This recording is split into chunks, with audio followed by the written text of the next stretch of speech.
I'm living in Brooklyn, New York. We are live. We are Great. live. We are live.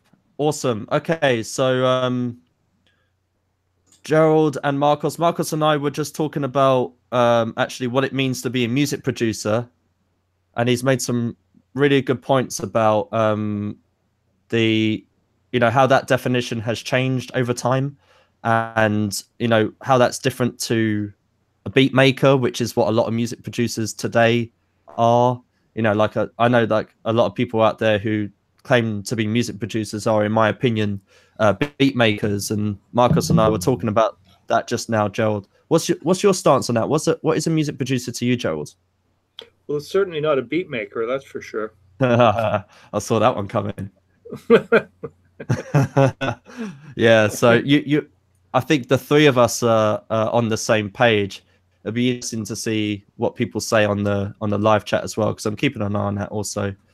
But Marcos, what was your position on it? We were having a discussion about it just a minute ago, but what, in your About opinion, is the difference between a music producer and a beat maker? uh, this conversation is very complex. You enter Indeed. for you enter for a course, for example, and there are a lot of courses about production, about mixing, about mastering, about only mixing, only mastering, about edition. And sometimes you go for a course and you are in doubt. What do a producer and the professor, for example, can say a producer creates tons and gives north for people to have their music published. But it's not true because if you don't have a good theory musically, for example, and you don't make beats arrangement in case, but you have a good vision, for example, and you catch a band and say, what do you want really? You want? I want my song to be hit. Okay, what's your budget? And you start to look for studios, prices, about time. You manage the time, about people involved.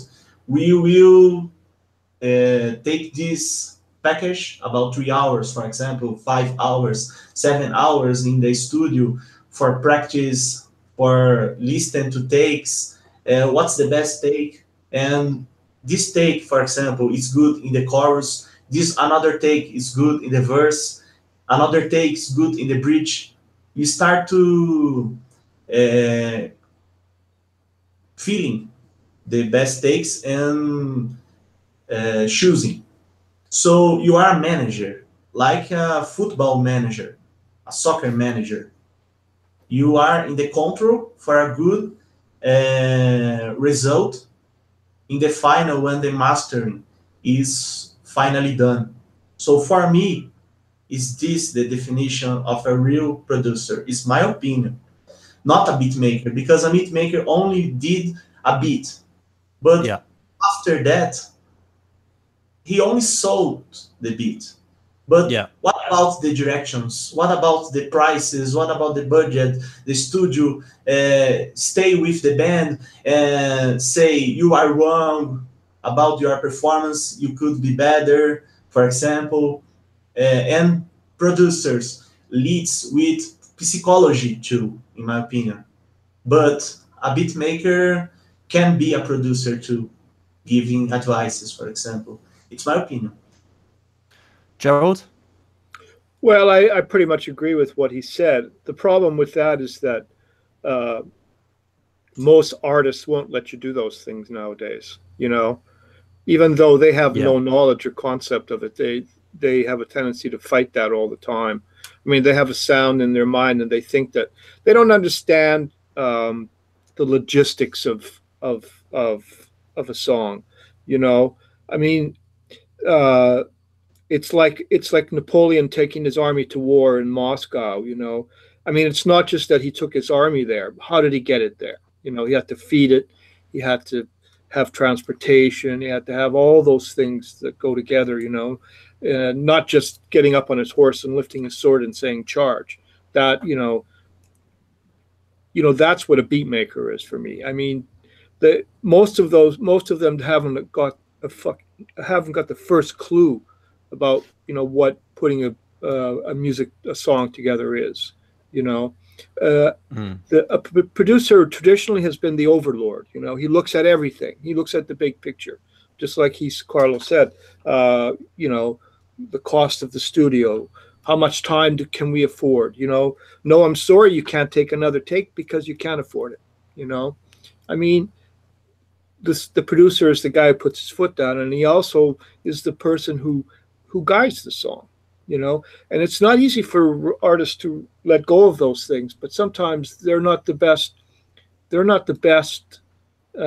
person to understand where their song should go. Sometimes, not all the time. And it's about letting go. That's what it has to be for artists. When you have a producer, or produce your own stuff like I do, then I don't have to argue with anybody.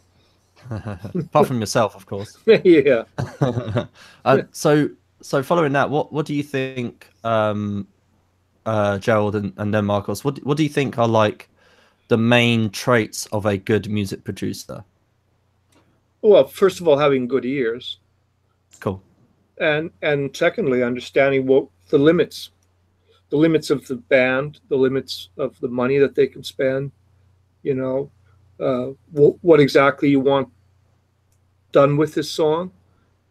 How much time do you want to spend, mixing it, mastering it?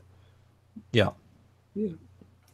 For me, like, the music producer is someone who orchestrates the production of a record, throughout the whole chain. Like, these days, what I see a lot of, like Marcos was saying, is that, like, you've got beat makers. Like, I know people who, what they do is, I know people who like go on Fiverr.com or like some freelancing site and actually just pay people to like make a lot of the music for them. And for me, it's kind of like, that's a really limited approach, because you're not making, no one's orchestrating the whole thing from the middle and saying like, oh, well, that's not going to work with this song because the vision for this song is this. They're just trying to push things together and like and hope that it fits. And it's just a serious lack of quality control throughout the whole thing, because no one's kind of like being the boss of it. Well, every ship has to have a captain. That's a good one. Yeah, 100%. Is Carlos still there? Or is it Marcos? I'm sorry. Marcos. No worries. Yes, Marcos. Oh, sorry. No worries. That's a Brazilian accent, I take it too, right? Yes, I'm Brazilian. Yeah. Nailed it. I am improving day by day my English. So sorry for problems about conjunctions. About okay, words. you speak better English than most people I know. Excellent. You liked my English? Gerald, Marcos, when I first spoke to Marcos, he thought that I was Portuguese because of my. I mean, obviously, I am Portuguese because of my name, but you know as much as anyone, Gerald, that I'm not really. Yeah, you haven't had an urge to go out and conquer any small countries? No. No, I'm just a boy from London. Okay. We've actually got something in the chat as well. Lonely Sea Productions says, what would Gerald of today tell Gerald from 20, 30 years ago as far as career advice? Oh, that's a good one, Gerald. Oh, I love it. Start writing music. Oh, nice. Nice and simple. Yeah. 20 years ago, I wasn't interested in writing music. But that's when you were you playing? Yeah, I was playing. Yeah. 20 years. Well, 20 years ago, I was just winding my career down. But, if I was a man of 40 years ago, I would have said, start writing some music. Yeah, fair enough. And Phil asks, what is a good way to keep quality control of a track if you're producing it all yourself. That's quite a good one, you know, Gerald. That's a really good one because it kind of Yeah, lends itself to the whole perspective issue. yeah. Phil, writing songs is like having children. They can't do any wrong sometimes, and you know, I think it's always good to have a trusted friend listen to it and give you some advice sometimes. Writing music is subjective, and it's hard for you to be subjective about your own work sometimes. You're always second guessing yourself. There's always something better you can do on it. Sometimes you just need to hear the voice of reason, and it may not be you who has the voice of reason. What do you think, Marcos? I know that you do, you know, mixing and mastering and some production and stuff like that. Like, how do you keep perspective? First of all, references, not only Cool. about other musics, but references about phones, about monitors, about boombox, about the car system. For example, when you master your song, you will listen to this using monitors, phones, car system, mono system, for example, for because a lot of people will listen to music differently. So Yes. you will have more control about your quality. You will be the control of quality. Um, and you have to have your mindset about creativity. For example, some people have bad acoustics. For example, it's a problem. For me, it's bad. It's best better to don't do anything than fill the place with phones, for example. Mm. But a lot of people has problems about sound stage, about quality. So have a creative mindset about panning, about reverb, delay, even without listening to this. It's a great trick, in my opinion, because you make a map in your head. I have four guitars. These guitars, these two ones, are playing. They will disappear. So another two guitars will play again. I can put then 60 left, 60 right, and fill the gaps with reverb, for example. 100 for left and 100 for right, for example. It's a creative mindset, for example.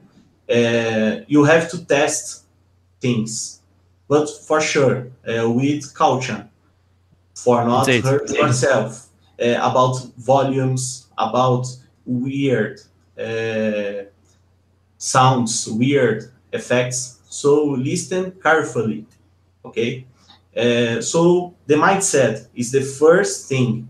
The second is references. As I said, phones, monitors, car system, mono system, boombox, and finally, you have to be not insecure about your song.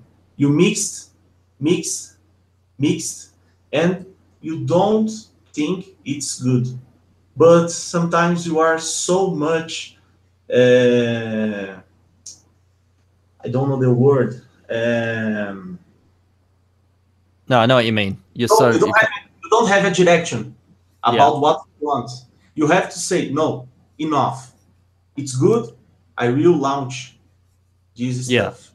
Yeah, you have to commit. And like what you were saying about as well, like, you know, referencing, like giving yourself a perspective, but more importantly, and this is something that is so easy to miss, especially these days because the whole process is kind of blurry these days. But like what you're saying about planning, just thinking about where stuff is going to go in the stage before you've even executed on that, before you've dived in and started messing around, like that's a really good point. And that's kind of like a big, for me, that's like a big mix tip, big production tip, is like just planning, like just thinking, oh, where's everything going to go? Like you start visualizing the goal and, you know, visualizing the sound stage and what's going to come from where.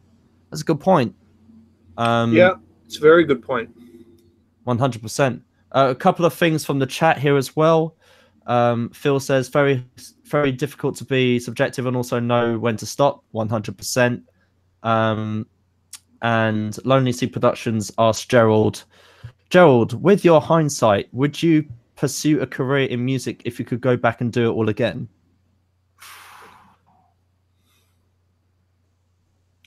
You know, I don't like to look back and regret about anything in life, but I would have a second thought. You'd at least have a second thought. If the music business was like it is today, 40 years, you know, when I started out 50 years ago, I'd have some second thoughts. Yeah. Fair enough. Marcos, what do you think about that? What's your general opinion on the state of music? Like, obviously, we talked about the production aspect of it, but the overall kind of economy of the music industry, and, you know, yeah. What are your thoughts, Marcos? Your mindset will change a lot of times about a lot of things. For example, about your tastes, about your vision about something, and about your feeling, about your intuition. You have to have intuition. For example, in the past, I don't know. I didn't live in the past. For example, 60s for say about music, but depends about feeling and ears. You have the ears, you have the feeling. You like music. You really like music. What's your goal? Why do you want to be in this career? Why? For the money, for the people, for the passion? Why? You have to have something that motivates you. So if you don't have, your dream is dead. You have to have motivation and practice. Practice with frequencies, courses, and never give up if you really like it. You can get stuck for 1 year, for example.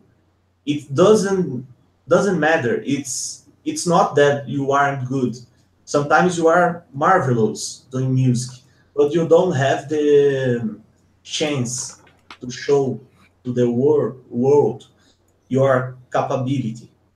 Do you know? Yeah, I mean, I agree with that. I mean, my takeaway from that, basically, like, you know, you make a good point about, in terms of, you know, pursuing a career in music. Like, if you're asking yourself, should I pursue a career in music? Is it a good idea or a bad idea?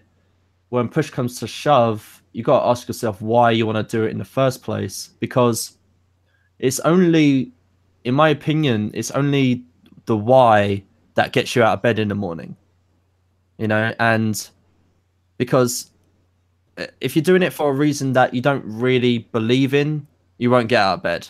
Like, eventually, you just won't get out of bed for most of the 365 days in a given year. So yeah, that's a good point. You know, most people who start out in the music business never get past the first 5 years, and for precisely those reasons. You know, I mean, um, you know, the music business has always been a desert with just a few watering holes, you know, that everybody drinks from, and it's even worse now. You know, I mean,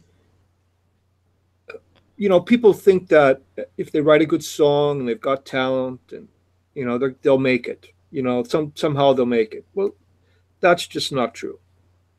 You know, and people need to understand that. People need to understand that reality. You know, so, and you know, so that segues into what Marcos was saying. Is, you know, you have to have some kind of passion about this. You know, you have to lower your bar. Unfortunately, you have to lower your bar, but in a good way. You know, you have to lower your bar to say, you know, what do I want out of this? Do I just want to write music and have a good time? And because you can write a great song that everybody knows is a great song, but so what? How do you get it out there? Yeah. I mean, so much of it is just luck. It's like being struck by lightning. So I mean, those questions are more asked now of someone coming in the business than they were when I was young. I mean, I was just full of piss and vinegar like everybody else was. We didn't care. You just wanted to be a musician, and if I just played a couple nights here, I'd be happy with that. My career turned out a lot better than that, but and you have to have some drive. Yeah. It can't be something you just do on Thursdays and Fridays. It's got to be. You have to make it your life. You have to immerse yourself in it. Yeah, continuous effort. Yeah, absolutely. I mean, that's a huge difference. Like, and I think what a lot of people, kind of what you were saying, Gerald, is like people got to manage their expectations. Like, building a career, especially when you're building it yourself, like as opposed to working for someone, takes ages. Like, even if you work all day every day for a really long time, it takes a long time, and you have to lay down a lot of groundwork and position yourself in a way that you're more likely to succeed, meaning that first of all, you play a long game. You play a really, really long game. You have to, and that's what a lot of people don't do. That's what a lot long of people game, don't exactly. Do, And it's all about, that's what I mean by setting yourself up for success, like allowing yourself to play as long as possible, to give yourself to create your luck, because it will be micro lucky events that happen, but you need to be what did they say? Luck is when preparation meets opportunity. Right? You got to be available. You got to put yourself out. You got to make connections. You got to create meaningful and nurture meaningful relationships with people to create the luck that creates the serendipity that leads to your long-term success in an accumulative way. It's not, it takes 10 years to be an overnight success, and then there are people who are out there for a couple of months and they just make it happen. I mean, so, it's not like there's a formula, it's not like you can add so much salt and pepper and water and mix it up and there's success. It just doesn't happen that way. And a lot of people think that's the case. A lot of people think that they can still, sign up with a record company and that's it. They're there, Yeah. Yeah, absolutely. JCL Judge on the chat says, it's about making choices, and choices are better made when you know yourself better. Practice and motivation are good. Producing music can disturb the peace. I believe in building my character first. I mean, on the last bit where it says, I believe in building my character first, that's a good point, because character goes a long way, I think. Oh, absolutely. No one's going to work with you. No one's going to give you any chances if they don't like you. That is so simple. Chris, the problem is choices involves fear, and fear can immobilize you. You can't do nothing because you have fear. For example, one technique like has effect. It can gives cancellation about phase, but it's a good technique for stereo field, for example. You won't use this technique because you have fear about mono compatibility. I would say no, you have to use that if you feel you have to, because like JCL said, it's about choices. You don't have to feel fear. You have only to work your way with your mindset about a good mixing. Me, for example, I like to use the has effect trick in the bass for give spacement for kick and vocals, for example. Nowadays, it's difficult to find a mono system. the majority is stereo, for example. But even in mono, a band hardly will put your mix in the show. They will give a presentation, a gig. So you have to make a choice to choose. I will put or not this effect, not have so many dopes. You have to do or not. So know yourself about, for example, I have fear. Yes, no. So I have to work this fear to don't feel this way again. And about music, it's not wrong to make questions if you don't know something. It doesn't make you unprofessional. It's only make you humble about know your weeks, know your um, limit. It's my Yeah. opinion. Yeah, absolutely. I mean, the two things on that. First of all, I agree that the whole mono compatibility thing is definitely like overstated, in my opinion. You know, stereo and mono are two very different things. You can't have a stereo mix mono. Mono is mono. So I Yes, agree with that. and you have I think people over worry about that. you have a lot of plugins that simulates mono. Alpha, for example, PX from Plugins Alliance. So if the instrument isn't vanishing, it's okay. You Yeah, don't I have agree. you don't have a complete phase cancellation.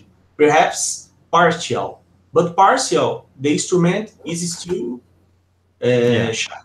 So no problem at all. It's my opinion. Also, it's about like I think it's also about like what is Gerald and I have spoken about this before, but the difference between a decision that's about being technically correct and one that is about being subjectively or artistically correct, right? Sometimes you have to break the rules. Sometimes you have to make artistically correct decisions that are technically incorrect decisions. Gerald loves those. You know, Yes, like that's because it's when push comes to shove, the output is always art. The output of everything that we do is a piece of art, and it will be judged subjectively every single time. You know, you can't measure the quality of a piece of music objectively. You know, so You know, the problem with a lot of music nowadays is that it's too perfect. You it's too know, correct. Yeah, you know, it's like, you know, I can tell when something has sounds great, but it doesn't have the feel of someone playing it. You know, I mean, very few people can play right on the beat, right in the pocket all the time. You know, only very, very, very good very musicians can do robotic, you things. say. The Yeah, music is can do, robotic. yeah. You know, so you know that's why I don't mind mistakes in music. You know, it gives a song and songwriting a bit of a human touch to it. You know, whereas you know you just hear the, especially with drum beats. You know, it's like everything, and they've got the bass and the drum absolutely together. But what, yeah, it's right, but it loses its feel because sure. you know nobody can play that tight together except maybe Steve Gadd. You know, but you know. Chris, Pavey, and Kev are on. Hello, guys. Thank you for joining and saying hello on the chat. It's Yeah, Kev the no, Pun Man. Kev the Pun Man. We the very same, the one and only. Um, we love you, Kev. So yeah, I think a lot of people don't know. Like I was talking to someone recently about gain staging because I find myself in those conversations quite often, and I was like, oh yeah, well, you know, you start from here, but you know, you might push a bit of gain into something for this, and they were like, oh, but that's against, but that's not against, that's against the rules. I'm like, yeah, but look, sometimes you got to know the rule, but know when to break it. Like know when artistically you need to come out of the technically correct mindset and go, okay, cool. Well, I'm gonna drive it a bit hard on this one. I'm gonna send a lot of gain going into this thing, because I want that vibe. I want it to break a little bit. I want it to store or whatever, you know. And Well, I think they were like, gainscaping is one of the most important pre-production things that somebody can do now in the digital world. And a lot of people don't. I talk to people that don't even know what I'm talking about, you know. So preaching to the choir, mate. hmm You know, I love it. Lonely Sea Productions asks, are there techniques Gerald would like to see brought back from back in a day, and are there techniques he wishes today's producers would stop implementing? That's a good one. Yeah, I wish people would get rid of the tuning thing. What is it? The the thing that Cher started. Oh, right, The auto tune. Auto tune. Yeah. I have no use for that. Whoever invented that should be thrown in the river.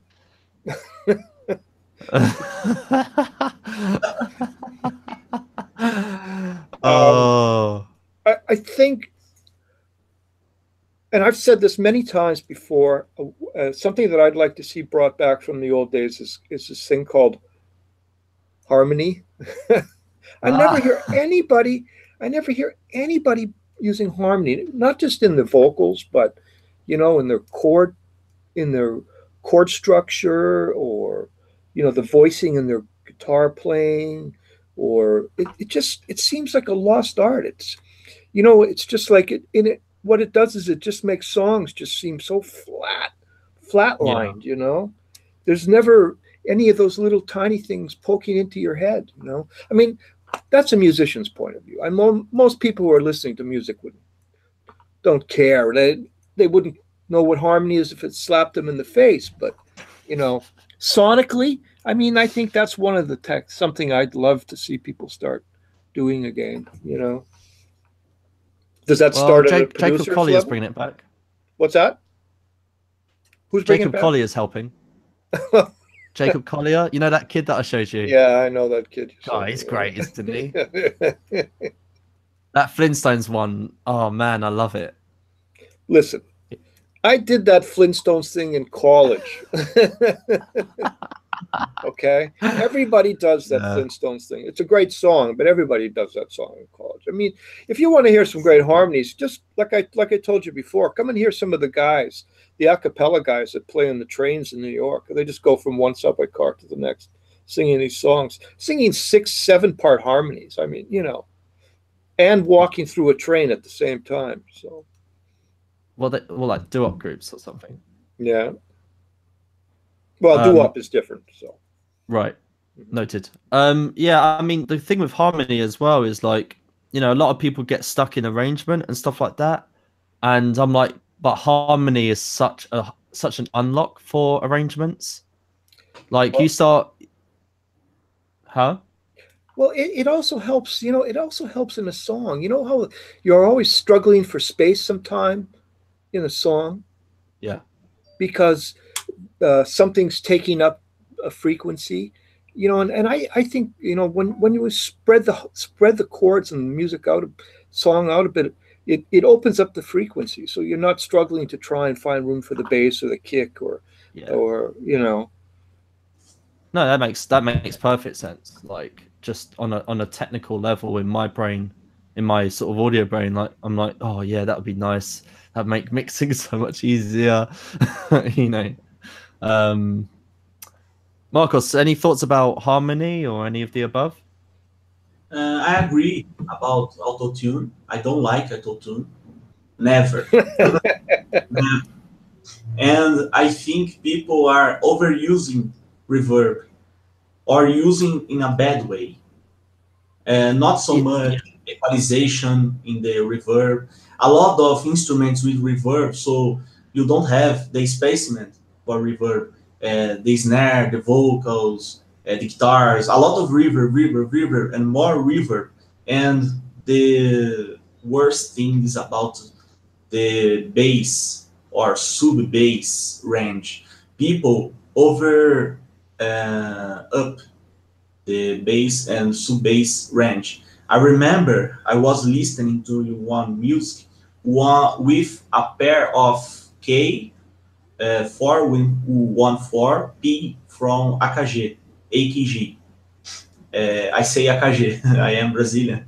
So I felt bad because these phones emphasize a lot of bass, and the beat had a lot of bass. So I felt bad.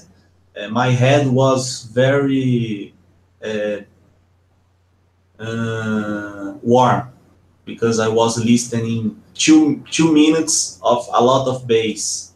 Yeah. I don't like this taste for bass. Yeah, I mean that's very much in my opinion, that's very much like stems from, you know, dance music and hip hop and stuff like that. It's just an obsession about bass, you know. Like as well, especially like when I've mastered EDM stuff before, everyone's overly focused on the bass and kick and stuff like that. You know, that I've mastered stuff before, and the bass, the kick drum and the bass are just there, and then everything is like, you know, a meter back or so. Like it's just not even there, and then, you know, and then you know, I send the master back, and it's like, well, it's not loud. I'm like, well, there's like no mid range or up, you know, air or anything like that. So, you know, at the end of the day, it's all about balance when push comes to shove.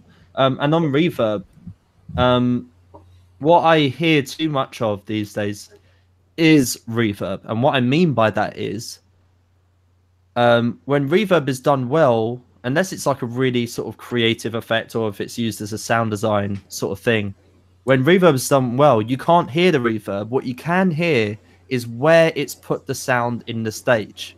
That's what reverb for me is for. It doesn't make things go. It actually just places the element in the stage, like forward, backwards, and what have you. You know, for me, that's how reverb works. Unless you're like trying to get a big cavernous thing or whatever. But you know, for me, it's just, you know, when I'm bringing up that fader on the reverb bus, on the reverb channel, you know, and I'm toggling the mute button, I don't want to hear the reverb when I toggle the unmute, but I do want to hear the way the sound changes, the way the vocal push goes back into the mix, or like comes, you know, relocates in the soundstage, basically. Yes, and as I know, I was reading these days that delay has less spacement than reverb, and perhaps it's a true. So I prefer to use delay as a reverb, not a reverb plugin. For example, I don't know the name. It's Mod 3. It's the delay of the Pro Tools 12. For me, the sonority of the delay is very, very, very good. It's better than reverb, and even better if you use a gate for stop in one point. Yeah. Smile? Yeah, that makes sense to me. One delay, perhaps. Sorry? One slap delay, for example. Yeah. Slate, yeah, absolutely. JCL Judge says, so about the auto-tune plugin. The plugin costs €400 or so. It's madness. I tried auto-tune once, but I wouldn't use it to succeed. It's like a voice for artists who can't sing. It's true, isn't it? That's what it's for. If that person's in your studio and can't sing in tune, why are they there? Well, you know, it's like they created a problem so that you know, they could solve it. Yeah. You know, so they can look good. Yeah. It's like drug companies that invent drugs for things that don't exist. You know. Yeah, invent illnesses. Yeah, so that they could supply drugs for it. It's a pharmaceutical equivalent of audio. Lonely Sea Production says, Christopher, you shared a good link a while back about reverb on a Michael Jackson track that was quite good. Can't quite remember where that link came from. I must dig that up in the Unlock Your Sound group, actually. Good point. Cool, yeah. Auto tune. I think I agree. Reverb is like people use it way too much. I mean, I've had this conversation about vocal tracks, and I'm really adamant about having less is better. I mean, if you've got a good singer, really all you're doing is just we need to do is enhance the dynamics, not make them a better singer. Yeah. I mean, most good singers that I work with, when I'm tracking them, they don't want to hear delay and reverb and all that stuff. They just want to hear their voice dry.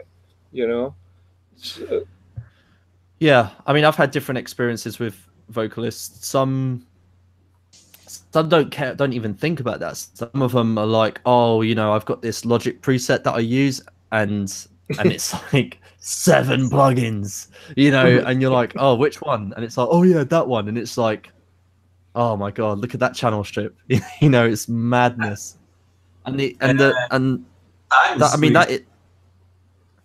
Sorry. Sometimes, why not a song very dry, the vocal? Why not? For example, no, I agree. For example, I quite like that dry, scratchy sound in a mix. It's more present, the vocals, because reverb makes it sound very far from you. Yeah. Without reverb far in the face, for example, with a lot of. Yeah, indeed. I mean, I think a lot of people, think that it's this whole mindset that I need these things for it to be a professional or to be like a commercial or radio ready mix, and it's rubbish. Like, the music needs what it needs, nothing more, nothing less. The thing is, most people are listening to the music on headphones, on their earbuds nowadays. I mean, yes, so I mean, how crazy do you have to get in the mix? I mean, do you have to spend $200,000 mixing the song? I mean, some people do that, Yeah. I mean, every little nuance. I mean, it's not a song anymore, Yeah, it's just sound art. Yeah. ACL Judge says, when I was younger, I thought I had to put reverb on any chorus. I built a method that worked, but of course, things have changed. Yeah, fair enough. Kev says, count me in for auto-tune. I love it. I'm not Marvin Gaye. I say, oh, well, maybe he said, I'm not Marvin Gaye, though, or something like that. Yeah. That's why we love you, Kev. We'll all chip in. We'll all chip in and get him an auto tune. How's that? We'll get him a guitar tuner. Lonely Sea Productions asks, Christopher, how did you meet Gerald? I don't know. Gerald, you came to me like, what was I just putting stuff out in Logic groups, I think, wasn't it? Well, I actually reached out to you. I had been following you for quite a while. I was looking for somebody that I wanted to get away from mixing my own stuff, just because I wanted some fresh ears. And I'd been following Christopher for a while, and I tried a few guys and didn't like them. And I worked with Chris and Aliki, and it was a good partnership. That's how we met.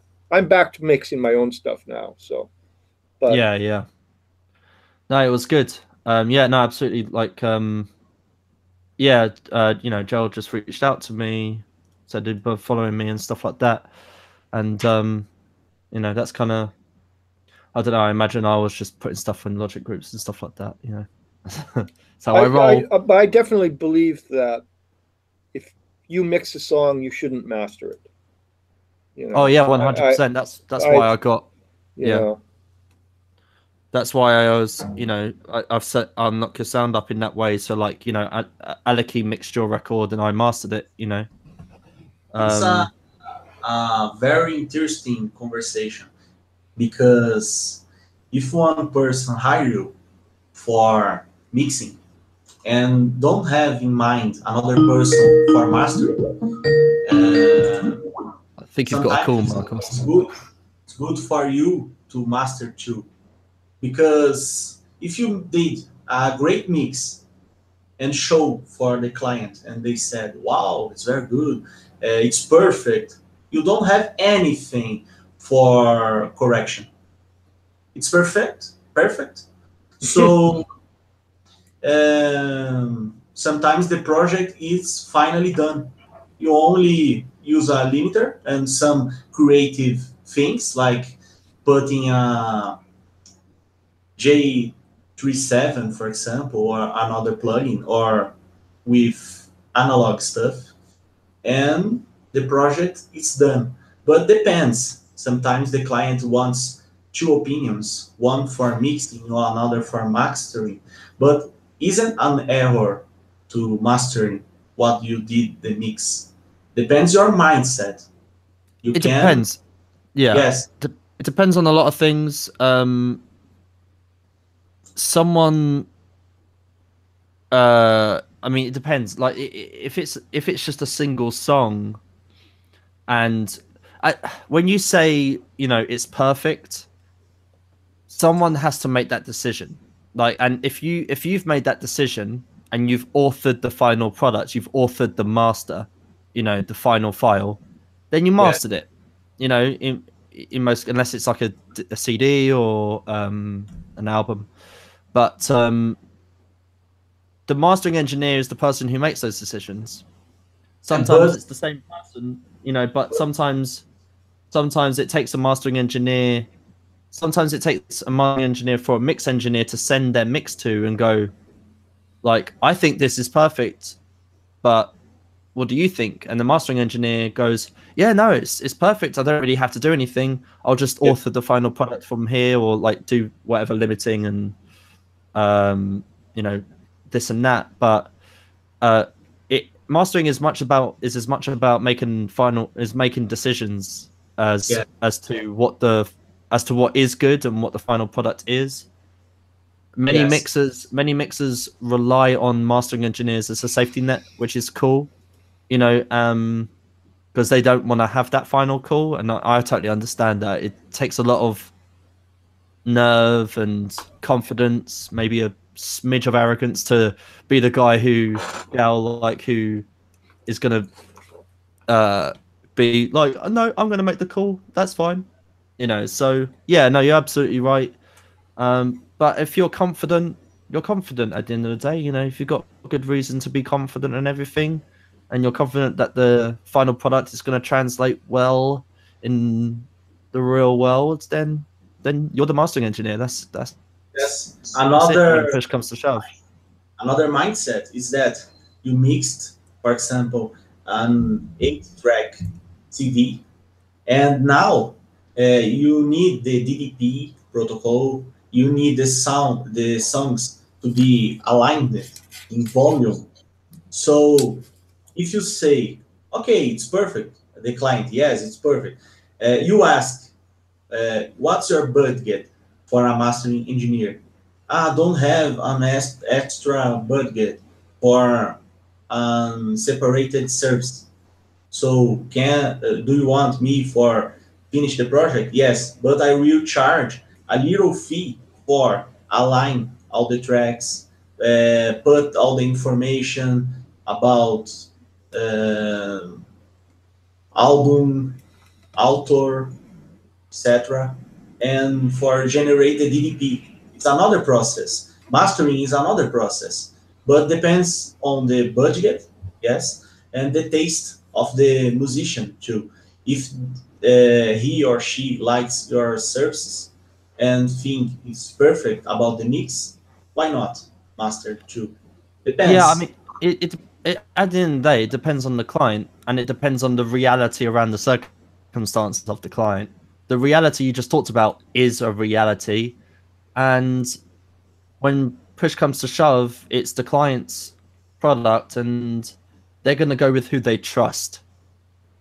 And that's just how it works. That's just how I it think happens. I think the big enemy of songwriters and producers and uh, uh, mixers and masterings are second guessing yourself. You know, Yeah, absolutely. I mean, I listen to songs, and that's the first thing that I say sometimes when I hear songs that could have been something. I say they probably second guessed themselves on this and didn't want to step out of the box. They said, let me let me let me not take any chances, you know. And that's not what music is about. It's about taking chances, you know. I'd rather I'd rather hear a song that didn't work because somebody tried to take a chance than if somebody didn't take a chance, I you know. agree. And that goes from the top to the bottom, you know. Indeed. Indeed. Lonely Sea Productions asks, does Gerald have any favorite plugins, or is he a hardware guy? uh Plugin Boutique is all their stuff I really use a lot, and Fab Filter I really like. And The Pro Q. yeah, and there's some wave stuff I like. I really like the Abbey Road waves stuff. Fair enough. Marcos, plugins? Uh, G37 from Waves, Age Delay from Waves, DIN3 compressor from Pro Tools, BF76 emulation in Pro Tools for parallel compression. Okay, Age EQ from Waves I use a lot, but the name is 7EQ from Pro Tools. It's very good too. I recommend. You can do a lot if you buy Pro Tools with stock plugins. You can have this sonority very good, very heavy in the face. It's the way you use it. I use in one session very few plugins from Waves. The majority is from Pro Tools, and the result was marvelous. For example, the de-esser from Pro Yeah. Tools for me is marvelous too, and the maxing, the limiter from Pro Tools. The only problem is that it doesn't have 24-bit jitter. It's the only problem. Doesn't Yeah. have a 24 dither. Oh, Yes. okay. Yeah, I mean, the only way I'd get around that is just basically use 32-bit float until mastering, until the final master. If I'm not sure if Pro Tools can export 32-bit, probably can export 32-bit float. I'm pretty sure Pro Tools. That's what I would do, because if It can you do that, export then 32 float point. Yes, yeah, export. You know, yeah. Then in that, for all the money that you spend on Pro Tools, I just find them technically they're behind sometimes, you know. And I hate their whole philosophy. Like every couple of years, you have to swap out all your plugins because a new company's bought them out, and you got to change everything. And you know, there's something about them. They're like a necessary evil, you know. Chris, door wars, remember door wars. the technique I said before we start about 3 compressors, DIN3 compressor I Yeah, used? yeah. The result was marvelous. For sure, you have to know what do you want, the goal. You can have a very marvelous sound using 3 Indeed. compressors. And not Waves or another brand, just the stock DIN3 compressor. For me, it's one of the best compressors about plugins because a lot of options, very, it has a graph. What you see is different when you only listen and when you see what's happening. So it's very interpretative. It's very good. Nice, awesome. Cool. So we are heading towards the end of this stream now. A couple of things in the comments are Kev says hard to get that timeline sound. Nice for jazz. Lonely Sea Production says Logic Pro 10 woot. JCL Judge says I'm still using Propeller Head's Reason. I love it. I used to love that thing as well. And he also says, he or she also says, still hate buying a new version all the time. Yeah, I get annoyed with that stuff. I'm a Logic user, and you know, you buy a Logic and that's it for the most part. You know, unless an 11 comes out, but I don't see that happening anytime soon. But the value for money in Logic is insane. It is, and also it's also a good DAW for a songwriter.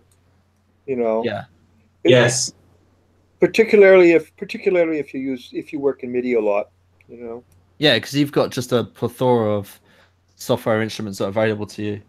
About embarked sounds, sound banks with presets, Logic is perhaps the best because it sounds very good. This bank of sounds are very good sounds about strings, about drums, about trumpet, for example. The sound is very fidelity, has a lot of fidelity. Very good. Logic Pro Enterprise, the price, and you can tune your vocals or instruments for that price. You can also auto-tune them. Quite a few different ways. Not auto-tune. Yeah, it has this pitch correction. Anyway, cool. Right, I'm going to... Kev says it's easy the best bang for your buck. You could make a mill with Logic Pro 10 alone, indeed. Guys, I'm going to wrap it up. Personally, I need my tea. And, I still need to figure that out as well. So, but Gerald and Marcos, thank you so much for coming on. It's been a really good chat. And thank you to everyone who's been watching and commenting. It's been really, really cool. And but yeah, so everyone, make sure that if you want to talk to us guys more, thank you, JCL. Says enjoy my tea. Join the Antiquity Songwriters Facebook group. We'd love to chat to you more there about all of these things, and subscribe to this channel as well. Some of Gerald's music is on this channel as well, guys, if you want to check that out. I've had the pleasure to work on some of it. It's amazing, and he's put some cool videos together as well. So you've got something to look at as well when you listen to the music. So it's 2018. Cool. Thank you very much, guys. I'm going to end the broadcast here. Thank you. Thank you.